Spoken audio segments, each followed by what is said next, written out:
Washington Grown is made possible by funding from the Washington State Department of Agriculture and the USDA Specialty Crop Block Grant Program. And by the Potato Farmers of Washington. Learn why Washington is home to the world's most productive potato fields and farmers by visiting potatoes.com. Hi everyone, I'm Christy Goranson and welcome to Washington Grown. Our state is known for its diverse ecosystems like prairies and wetlands, estuaries, rainforests, and of course, our marine waters. In this episode, we're going to be visiting Anacortes and some of the amazing farmlands nearby. Tomas is visiting Deer Table Farm. They say you can drop a penny in the ground and grow a penny tree here because the soil's so wonderful. And I'm making Chicago-style deep dish pizza at Windy City Pie in Seattle. Right? And I'm visiting a farm that's growing trees and shrubs for conservation projects. You live and breathe plants. Pretty much. All this and more today on Washington Grown.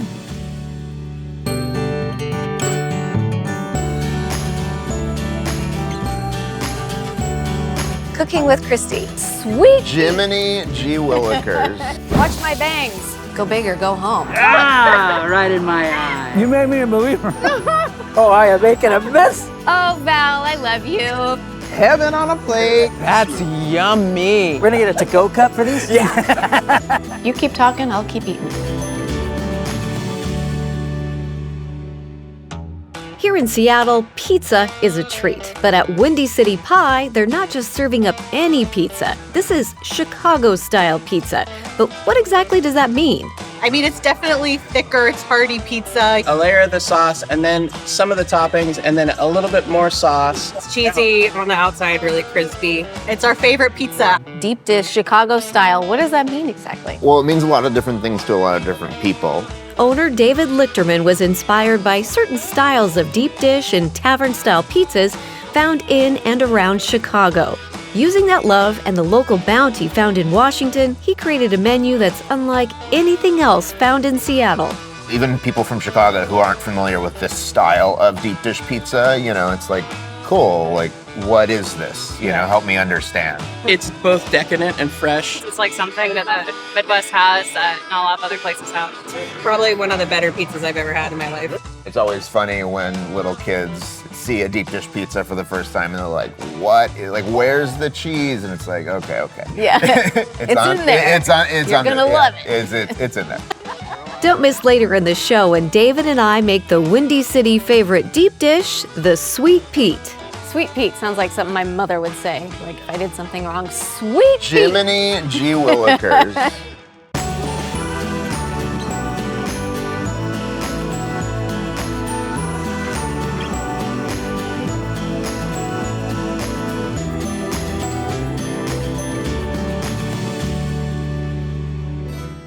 There's just something magical about the soil in Northwest Washington. You can grow just about anything. Today I'm in Mount Vernon visiting Deer Table Farm, a small farm operation that is using this rich landscape to create a bounty of vegetables. The soil here is the best in the world. Yeah. So we're very fortunate to be in the Skagit Valley. Yeah, they say you can drop a penny in the ground and grow a penny tree here because the soil's so wonderful. Grace Lemley and Griffin Lehman are the owners of Deer Table Farm. And while both worked in the Seattle ag tech sales industry, their shared dream of getting their hands dirty brought them together. So we were talking to farmers all day on the phone, and we were just like, gosh, wouldn't it be great to be on the other side of that line? We had a Word document that we would send each other inspiration, pictures of things that we like or farms that we like to talk to. And then, we were like, let's leave and do this because this is what we want to do. Together, Grace and Griffin have curated a vegetable paradise that is constantly adapting and growing to make fresh food more accessible to the community. We grow year-round, so a lot of that is like, we need to have certain crops and certain varieties that are better in the winter and certain things that are great in 90 degrees too in the summer. If we looked at our crop plan and added that up, it was like 96 different things and like 170 different varieties. And how much land? 6 acres. You guys are packing it in. We want to show people that you don't have to rely on California or Mexico for your produce. You can continue to eat seasonally all year round straight from Washington or the Valley. Grace and Griffin gave me a tour of the farm just to see a few of the many different varieties growing here at Deer Table. We have a bunch of strawberries, peppers, all different kinds, tomatillos, jalapenos. We like to do 3 different plantings of zucchini. And these are a new wax bean that we're growing this year, which are amazing. And they're called Dragon's Tongue. I'm gonna get you one actually. Look at that, you gotta try one. I mean, they're like juicy. Like you could just eat it raw, dip it in hummus. Those are really juicy. We sell them in a little boat. We call it a bean boat. 1 pound of them, and they've been like flying off the table at markets. Farmers are constantly facing new challenges in order to keep their crops productive and healthy. For Grace and Griffin, it's no different, even when they're farming with such nutrient-rich and magical soil. The soil is really great, but it has really great drainage, so it dries out very fast. Quite a lot of water. We're on shared irrigation because we have limits here, so we can only water certain times of day for a certain amount of time, and so we've tried just about every type of irrigation in the book, and it's just always a juggle. Yeah, that's probably the biggest pain point, I would say. I mean, that and land access. Like, this is leased land. Finding land that's available to be farmed is really, really challenging here. But if you do it right, like you guys obviously are doing, you're maximizing your space to the nth degree. We are.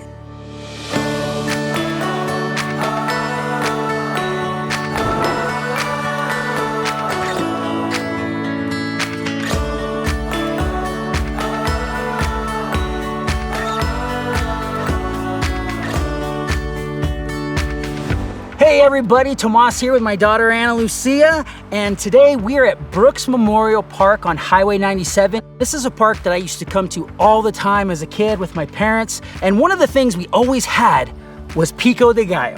Today we're using tomatoes, onions and fresh jalapenos, cilantro and limes, canned jalapenos, and a special ingredient. First, we add our tomatoes, onions, cilantro, and fresh jalapenos. Good? That's good.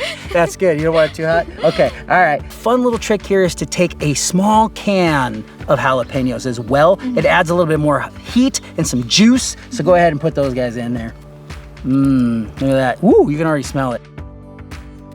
My late cousin Eugene Perez was an incredible man. He loved motorbiking and he loved cooking. And one of the little tips that he showed me was to use Lowry's garlic salt. That was kind of like his secret weapon. All right, now once you got all these ingredients in there, we're gonna go ahead and just give that a mix. And finally, we add some lime juice. There you go, juice it. There it is. Right in my eye. That's good though, I like limes, so it's all good. Look at that. Let's give it a try, ready? Oh, that does look beautiful. It smells great. Oh man. That is so good. This is great. Yeah. I think we're gonna fuel up, we're gonna hit the trails, and we'll see you guys on our next adventure. To learn how to make this recipe and many others, head on over to wagrown.com. We all know that vegetables are good for us, and a lot of them have high water content. Can you name some of them? I'll tell you after the break. Coming up, I'm making Chicago-style deep dish pizza at Windy City Pie in Seattle. Sweet Pete sounds like something my mother would say. Like if I did something wrong, Sweet Pete! Jiminy G. Willikers. Plus, Val and Tomas are finding huge flavors in the small town of Soap Lake. Heaven on a plate. There it is. Some of the vegetables with the highest water content are cucumbers, zucchini, lettuce, broccoli, and celery. They're all 90% or more water. We're back at Windy City Pie in Seattle. Hot and delicious pizzas come out of the kitchen, bringing that special Chicago deep dish style with unique and fantastic flavors.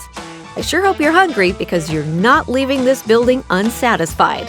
You can tell immediately when you eat this, just like the attention to detail that they put into the various like recipes and just like the overall thoughtfulness. Nice amount of sweet and spicy, the whole package. I would much rather not make a pizza than make a bad one. Owner David Lichterman uses his inspirations of Chicago deep pan and tavern-style pizzas to make his menu perfect, leaving guests satisfied and excited to come back. People are like, we saw that you're in the area, and so we were looking for like an apartment. We wanted to be near you, and it's just like really, that's awesome. It's really heartwarming. At the end of the day, I just want to make food that people love, and hearing things like that just really makes me smile. This really reminds me of like Chicago. It's both decadent and fresh.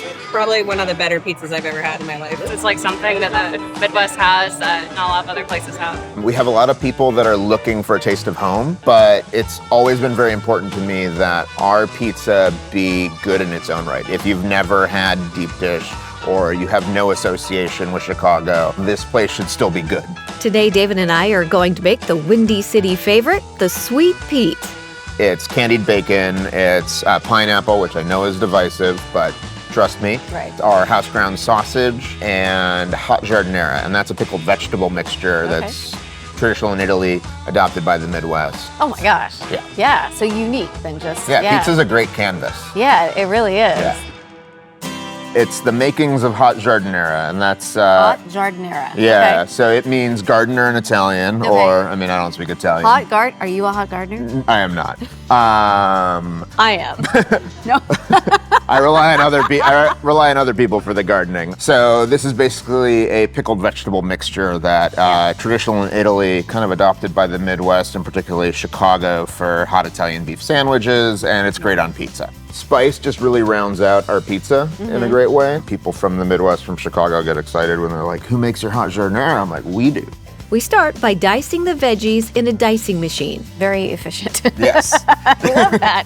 Next, the veggies sit in a salt brine overnight. Then we pour vinegar, chopped garlic, olive oil, and a spice mixture into the veggies and mix it all up. This looks delicious, and what a gorgeous way to showcase Washington veggies. Yeah. On our deep dish pizzas, we put it on after the pizza cooks. It brings a brightness to it. Yeah. The giardiniera is left to sit in the fridge for a couple of days. Then it's time to assemble the Sweet Pete pizza. Sweet Pete sounds like something my mother would say. Like if I did something wrong, Sweet Pete. Jiminy G. Willikers. David preps the dough, then we add some cheese and pineapple. So cheese first. Yes, cheese first, and that gives a barrier between the dough and the toppings and the sauce. Keeps it from getting soggy. We add sauce, then some house ground sausage and candied bacon. Then the pizza goes into the oven. Holy cow. There we are. The last thing that goes on is the hot giardiniera. Okay. You see little crispy bits on top. That's the candied bacon, and then crispy side. That's crispy cheese. It's one of the things that defines this style of deep dish pizza. Oh, there we are. Go. All right, that's for you. Right? Spicy. Sweet. Creamy. Some sweetness. Right. It's like a little everything. Yeah, exactly. And I really like the vegetables. It brings a brightness to it, and it's not overpowering when it's combined with those other flavors. It's not. I've never had Chicago style deep dish pie. But yeah, this is the deep pan variety, which I think is like, it's the right level of a hefty meal. It's not going to put you in a food coma. Ideally. I mean, if you eat the whole thing, yes. Then maybe. Yes, then almost certainly. Yeah, that was delicious. To get recipes like this one, specialized for the home chef, visit wagrown.com. From rolling wheat fields to dense cranberry bogs, a Washington farm can look like many things. But the farm I'm visiting today is growing things you might not consider as typical crops. So we've got a snowberry here, ponderosa pine, shore pine, grand fir, Doug fir. Welcome to the Washington Association of Conservation Districts Plant Materials Center. From baby trees to shrubs of all kinds, they specialize in growing native plants for use in conservation projects. Director of Nursery Operations Tim Brown took me around and explained why they grow what they grow. We're a native plant nursery, and so we're naturally real high on people using native plants, whether it's for a restoration project or home landscaping. They're plants that are adapted to our climate, and they don't need as much care and fuss. A lot of the wildlife are adapted to browsing on the seeds and fruit that they produce. Our biggest use of our plants would be for streamside restoration or riparian restoration to improve salmon spawning habitat. It could be windbreaks, it could be soil stabilization, it could be fire rehabilitation, it could be wildlife habitat improvement. So all these things are grown from seed. Okay. And they will grow for 1 or 2 years out here. Then they'll be harvested with literally bare root as opposed to potted plants. I see, okay. We grow over 70 species native to the Northwest, and we produce about 2 million plants a year.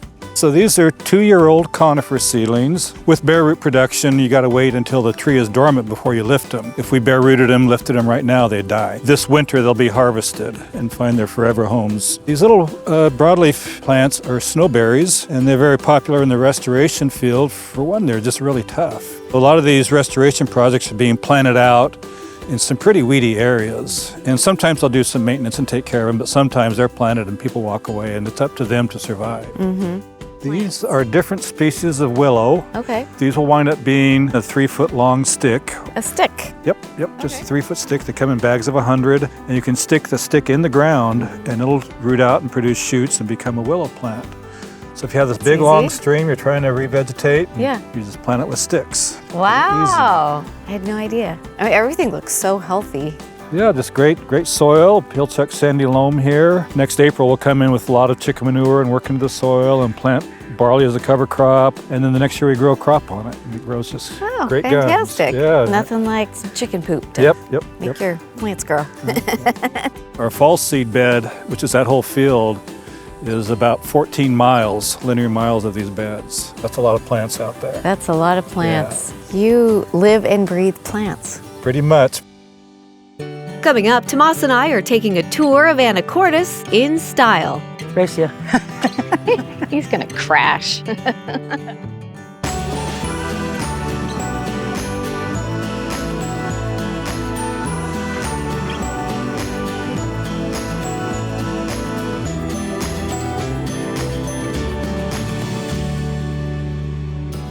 With Washington's agricultural diversity, it's no surprise that you can find incredible food all over the state.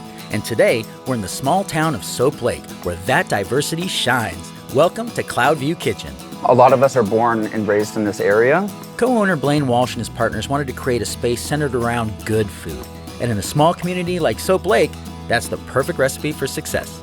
This town specifically was yearning for the community to have a space to come together again. Just being around people and around, a tactile, delicious thing to connect on, it was absolutely beautiful. Blaine brought out some mouth-watering pastries for me to try, starting with a special one with ham, Havarti cheese, and fresh asparagus grown from their own nearby farm. Cheers. Cheers indeed. The pastry on its own is delicious. Yummy, huh? Nice and flaky. Mixing in that wonderful asparagus, just give it that nice little fresh pop of flavor. Absolutely. Asparagus has such a unique flavor, so it can enhance a lot of those savory dishes, but it just kind of makes it a little bit more exotic. Isaac hand grew this, and so it makes it personal. Then it makes the whole experience different. Soap Lake, right here. I know. Who would have guessed? Represent. Love it, man. In my opinion, baked goods are best shared with a friend, and I think Val would absolutely love these. Cheers. Cheers. All right. No words needed. All you got to do is listen, and you know it's good. It just does things to my tongue. It's a great combination. But it's like a vacation in my mouth. Tell me what you think about that one. Shut the front door. I know. Makes you wanna holla. Pure Washington gold right there. Heaven on a plate. There it is. This is fantastic. If you're looking for the pastry of your life, come to Cloudview right here in Soap Lake. You know it. I'm gonna eat a few more of these. We'll see you guys later. Up in the northwest corner of the state, there's a special town with so much to offer. Anacortes sits right on the water, and with farmland so close, it's the ideal spot for a great food scene. We can have fresh fruits, vegetables, and seafood, like right at the door. Jessica Kaiser is the president and CEO of the Anacortes Chamber of Commerce. Whether it's the heat of the summer or the windy days of winter, it seems there's always something fun to do in Anacortes. In the summer, it's always popping because it's beautiful and there's lots of things to do on the water. But we also have this huge arts festival in August. During the off season, we've got beer festivals, wine festivals. There's stuff going on all the time. I love that. Yeah. Now Tomas and I are headed out to explore the town, and locals say the best way to do that is on an e-bike. What is an e-bike exactly? It's an electric powered bike that has a pedal assist. They make the hills disappear in front of your face. The motor's in here. All right. So it's underneath you. It gives you a lot of assistance. Fantastic. No bell? There's a bell right here. There you go. I think I'll pick up a couple of two, and Christy and I are gonna go have some fun. Hey, Ray. ready to go. Are you ready to go? I am. I'm excited, man. Don't leave me in the dust. Please. It's been a long time since I've been on a bike, much less an e-bike. Here we go. Whoop. Nope, don't get that on tape. I don't know if I've ever ridden a bike in jeans before. Our first stop was the downtown core to see what trouble we could stir up. I love like historic towns. Well, it's just so cute. Yeah. Like they it's take really some cute. effort to really make the street appeal. I know. So fun. Tomas, I think you need a new shirt. You think? Well, yeah, because I've had these ones forever. I'm thinking. Something like this. Just something really loud. Oh, even palm trees. There we go. That's what we're See? thinking. Washington-grown palm trees. That's like a dress on you, hun. Hey, check it out. Oh, we are in Anacortes. I'll do the poetry. You can play the. It's a lovely cloudy day. No storms in sight, though. Just sea chords. Next, we stopped at the beach to see an iconic landmark. The Lady of the Sea, dedicated to those who work and play in the sea and the family and friends who wait for them. I mean, a lot of people make their livelihood right here from this marina, and someone's taken off with your yacht. I know. I told them to wait. Gracia. He's gonna crash. What do you think? That was great, wasn't it? This is pretty neat. I know. I had no idea they gave that much assistance, like a couple pedals and it wants to take you. Yeah. It's awesome. Awesome way to tour. It was. I wish we didn't have to end it. I know. Well, Gotta take these back now. We'll just have to go find another city to tear through. There we go. All right, let's do it.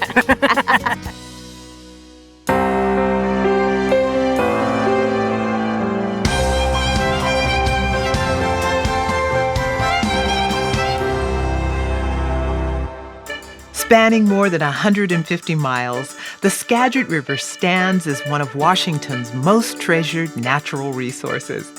In the valley where the mighty river meets the sea, farmers built a thriving community, turning it into one of the country's most remarkable regions for agriculture. What you're looking at is the Samish Delta, which is extraordinarily fertile. The top 2% of soils in the world rest right there. The Skagit River Delta was originally a floodplain where tides would carry seawater up to 11 miles inland.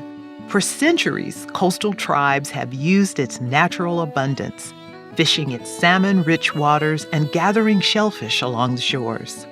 In the 1860s, settlers began diking the marshy flats. In the process, they uncovered nearly 100,000 acres of some of the most fertile soil in the world. If it wasn't for the dikes that those old-timers put in, every tidal cycle we would have water clear this far up. And so they reclaimed this entire Skagit Valley and were able to farm it. Settlers were drawn to the Skagit Valley by tales of mild weather and rich soil. By the 1870s, communities like Mount Vernon emerged as major trading and transport hubs along the river.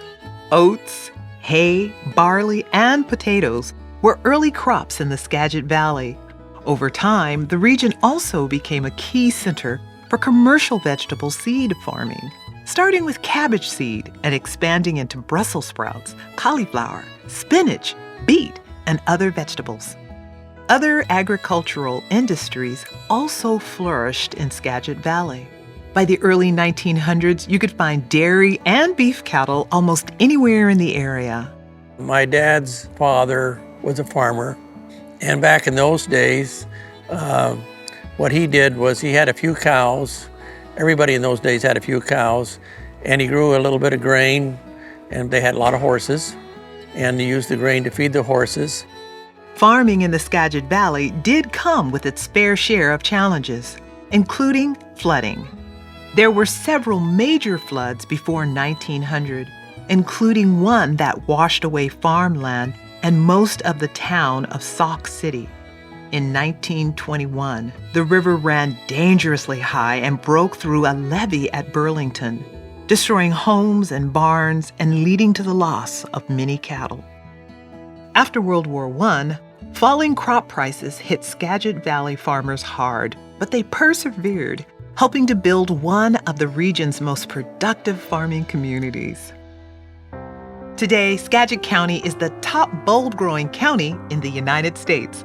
About 1,000 acres of bulb crops are planted each year, yielding about 20 million bulbs and about 75 million cut flowers. The region's tulips are a major part of its floral identity. There are a few factors that make the Skagit Valley an ideal place to grow flowers. Well, one of the main benefits is that we can grow for an extended period of time, and we can be growing year-round depending on the crop that we have. The other benefit is, particularly in Skagit, the soil here is a glacial soil. It's full of minerals. It's world-renowned. You have a certain makeup here that you can't find anywhere else. Apart from flowers, potato farming remains popular in the valley, with 95% of Washington's red potatoes coming from Skagit County. Blueberries, blackberries, and Brussels sprouts also continue to expand their footprint in the region. The farming legacy of the Skagit Valley stretches across generations, with its rich history paving the way for new farmers to build on tradition. We have farmers that are 6 generations deep, and we also have a very important and growing cluster of new farmers. Today, Skagit Valley farmers cultivate more than 90 different crops, making the valley a cornerstone of sustainable farming. The Skagit Valley is the last remaining agricultural valley in the Puget Sound region that has not been developed.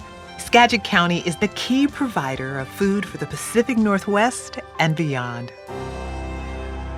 You just can't beat the beauty and the climate of Anacortes and Northwest Washington. That's it for this episode of Washington Grown. We'll see you next time.